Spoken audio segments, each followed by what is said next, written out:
Ndugu zangu waandishi wa habari, leo tumewaita hapa asubuhi kwa ajili ya kutoa taarifa ya kazi ambazo zinaendelea kufanywa chini ya Wizara ya Madini kupitia kikosi kazi ambacho kimeundwa kwa ajili ya kudhibiti biashara haramu ya madini, vile vile kudhibiti utoroshaji wa madini ambao imekuwa ni jambo kubwa linalokosesha nchi yetu mapato.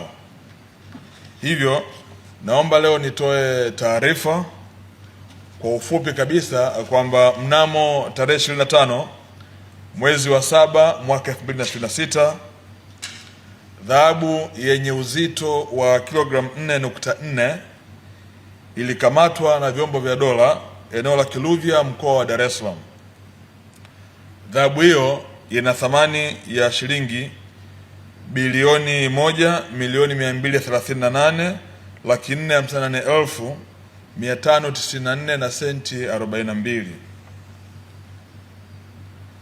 Wakati wa utoroshaji wa dhahabu hii, maana yake haikupita katika mfumo rasmi, na hivyo serikali ilikuwa inakwenda kupoteza mapato ya takribani shilingi milioni 108,365,127. Dhahabu hii imekamatwa, imetaifishwa na hivi sasa ipo chini ya Benki Kuu ya Tanzania kama ambavyo sheria inaelekeza. Ndugu zangu waandishi wa habari, naomba nichukue fursa hii kuendelea kuwakumbusha umma wa Tanzania na hasa wadau wa kwenye sekta ya madini kuendelea kuzingatia sheria, taratibu na kanuni zinavyoelekeza za biashara ya madini hapa nchini Tanzania. Hali hii ya utoroshaji wa madini inapelekea nchi yetu kupoteza mapato mengi sana ambayo mwisho wa siku yangekwenda kutafsiriwa katika kuboresha huduma za kijamii ikiwemo elimu pamoja na afya, kwa sababu fedha hizi ni fedha ambazo zinaingia mfuko mkuu wa serikali. Hivyo vitendo vyovyote vya kutorosha madini, maana yake unainyima haki nchi yako ya kuweza kuhudumia wananchi wake vizuri. Nataka nitoe rai kwa wadau wote wa kwenye sekta hii waendelee kuzingatia taratibu za sheria. Tutaendelea kuimarisha ulinzi na usimamizi ili biashara yote ya sekta ya madini ikafanyike katika vituo vya ununuzi ambavyo viko 117 nchini Tanzania na masoko ya madini 44 ambayo yamewekwa maalum kwa ajili ya shughuli za ufanyaji wa biashara ya madini. Mtu yoyote ambaye atakutwa na madini pasipokuwa na kibali maalum na hajapita katika masoko, atambue kwamba madini hayo ni mali ya serikali na yatataifishwa, yatahifadhiwa Benki Kuu ya Tanzania.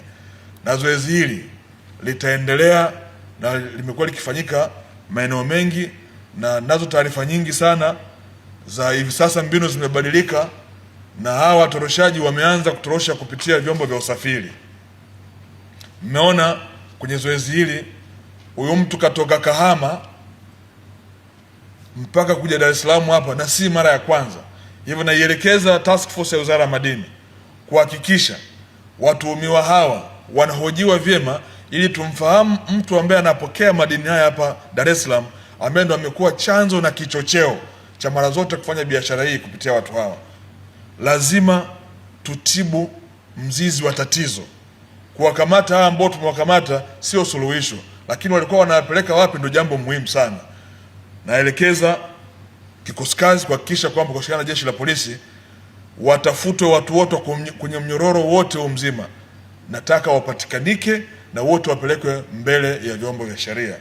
Lakini pia iwapo muhusika alikuwa ana leseni ya ufanyaji wa biashara ya madini, maelekezo yangu yamekuwa ni kwamba mtu yote ambaye tunamkamata hivi sasa tunamfutia leseni tunamfutia dealer license, lakini vile vile tunam blacklist. Hata fanya biashara hii tena ya madini. Kama kuwahi kufanya biashara nyingine au kufanya shughuli nyingine za kilimo na ufugaji, basi ndio atatafuta namna nyingine ya kuweza kuishi, lakini hata fanya tena kazi katika sekta ya madini. Nataka tuwaondoe watu wa namna hii. Kwa maelekezo yangu ni kwamba tutawa blacklist hao.